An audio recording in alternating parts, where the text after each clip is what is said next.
Hello, my name is Henry Tenby, and this is Model Moment. And in this video, I'm going to be presenting this amazing Soviet-era IL-62 of a LOT Polish SP-LAA Alpha Alpha. So here we go. Let's get into the video.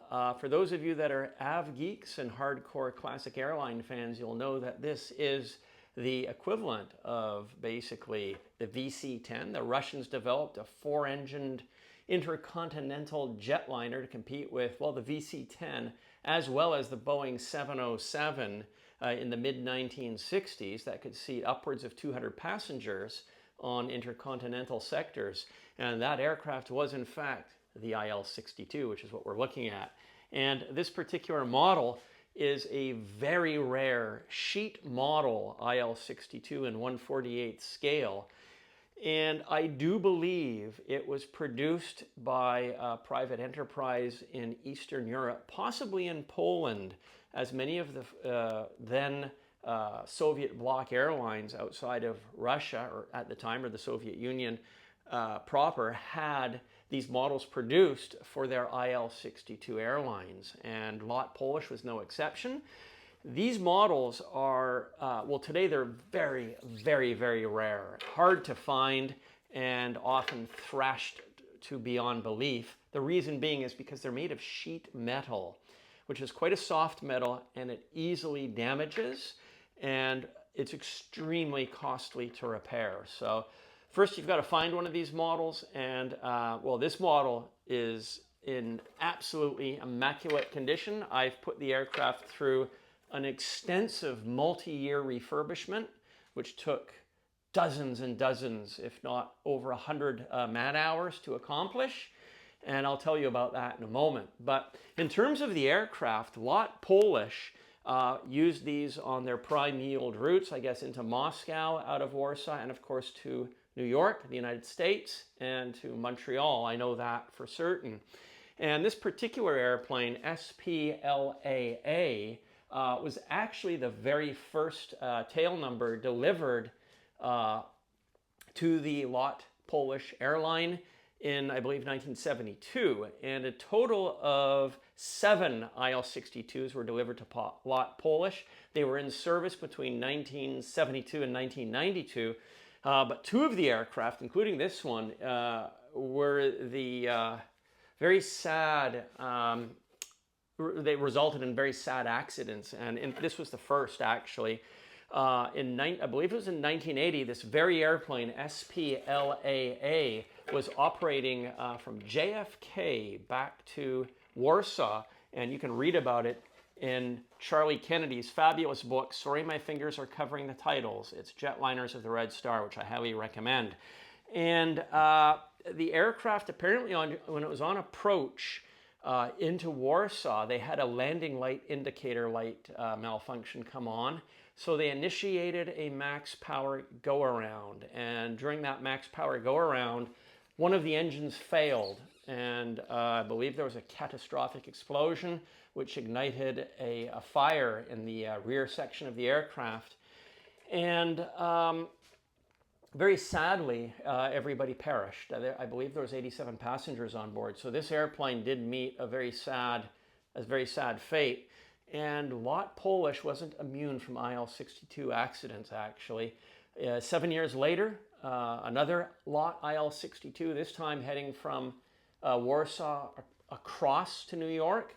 The aircraft took off out of Warsaw, and they were doing a very steep climb to avoid military airspace in the vicinity of the airport. They were on max power, and again, one of the engines experienced a problem, and there was some kind of explosion with the engine, resulting in a fire in the rear of the airplane, and the aircraft made it back towards the vicinity of the airport, and on final approach, it broke up.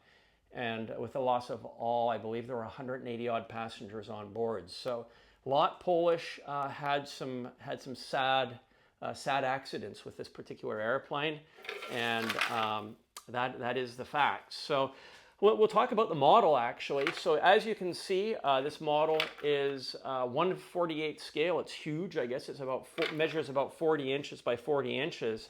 I'm using rubber gloves just so as not to get fingerprints on it. The airplane has been completely restored. Another collector actually purchased the model. He spent hours and hours and hours restoring the airplane, and then he gave up on it. I took over the project several years ago. And then I put, dozens and dozens of hours into the restoration of this model. So, as I say, because it's sheet metal, it can dimple and damage very, very easily. And it's not a heavy model, but it is a very, very impressive model. And if you unfortunately damage one of these models, they are extremely difficult and extremely costly to repair. A crumpled wing, you'd have to use screwdrivers to pull out the dimples with, drill a hole, or try suction cups first. If that doesn't work, you'd have to drill a hole, pull it out. It's basically auto body work repair on like a dented fender. And then tons of, putty sand, extreme labor intensive, time-consuming efforts need to go into repairing these models. So I would say 100 hours have gone in, at least 100 hours have gone into the restoration of this model. And I can tell you I don't value my time cheaply. I value my time at like $100 US an hour at least. So very costly to repair these models. Then you have the cost of the decals, paint, the professional painting. This model's been painted and clear coated with high-grade automotive finish. I don't know if you can see, but the clear coat on this model is extreme high clear coat. So it will be good for many, many years to come. This model is definitely in museum grade condition now, and it can be shown very proudly in a museum. And I'll just try to turn it around as carefully as I can here.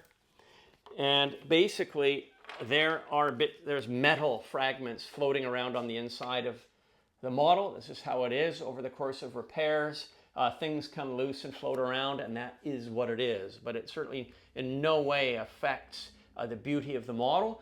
But yeah, you can have a look at that. The underside, I'm just trying to show the there we go. It's hard. There's the skid on the underneath. You've got your registration. But I just want to impress on you what an incredibly beautiful model this is. Again, they're very hard to find. And when you do find them, they're usually in very, very poor conditions. So this is museum grade quality right now. It's a definite healthy 4-figure model. It is for sale for the discerning buyer that would like to add this model to their collection or their museum. But it is not a cheap model, just because of first of all, even in thrashed condition, you could expect to pay a lot of money for this model. Shipping it, expensive. Look at the size of it. I mean, it's going to need to go in a bike box. I think it has to be professionally packaged. It has to be insured sufficiently. It's not a very small model, so there's a fairly significant undertaking in just shipping this model in North America. I can't imagine what it would cost to ship this overseas. I'm sure it would be $5,000 to ship this from Canada to Europe or Asia. It would have to be. It would just have to be, just because of the size and weight of the box. So that's just the shipping. I think the shipping in North America, you're probably looking at $800 to $1,000. That is only the shipping cost. So it is a huge, huge model, and it has to be properly packaged, properly insured.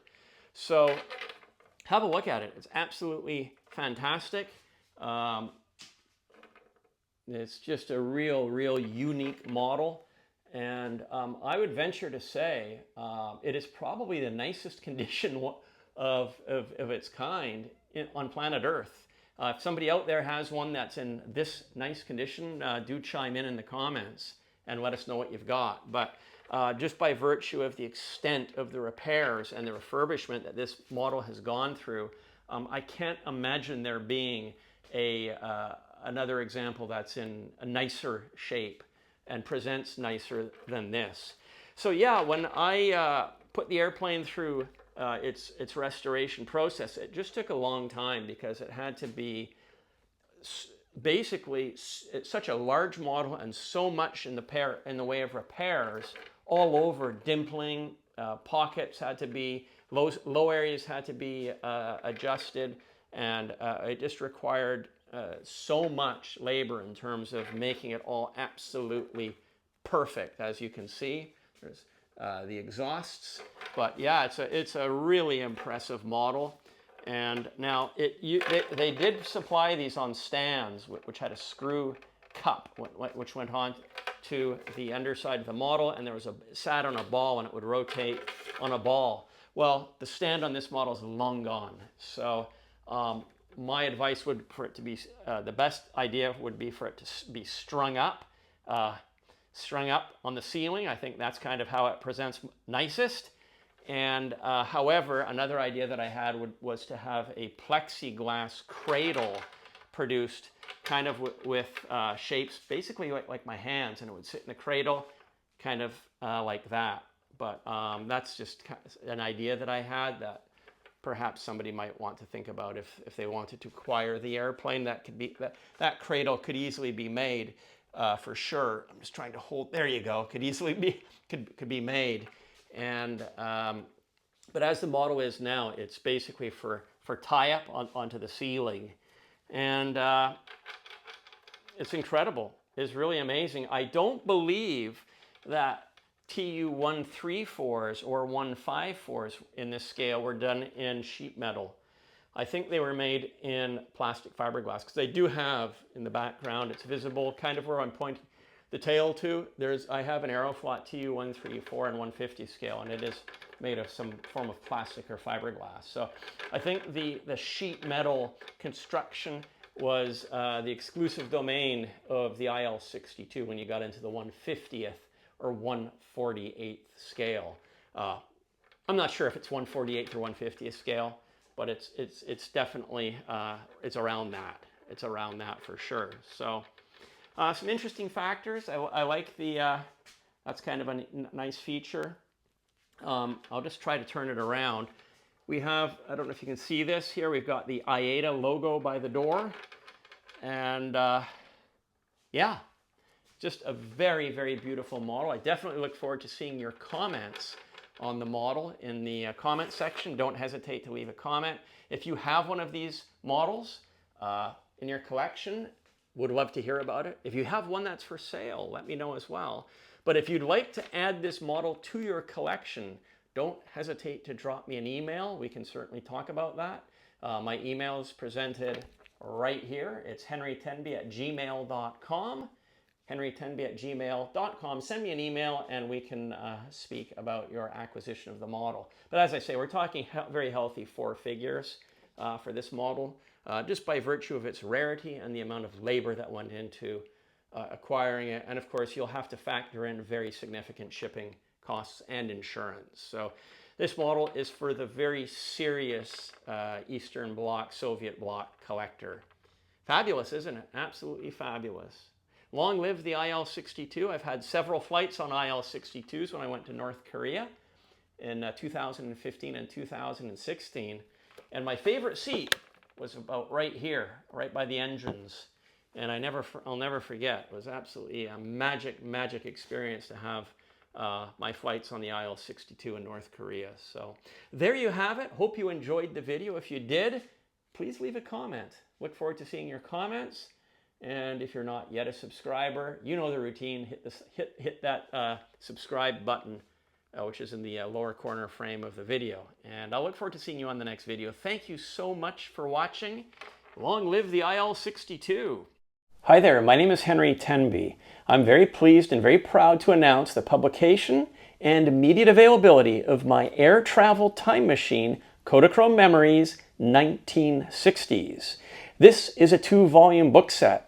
It features 550 pages, 570 images, and it is a look back, a time machine look back at what air travel was like during the very exciting decade of the 1960s.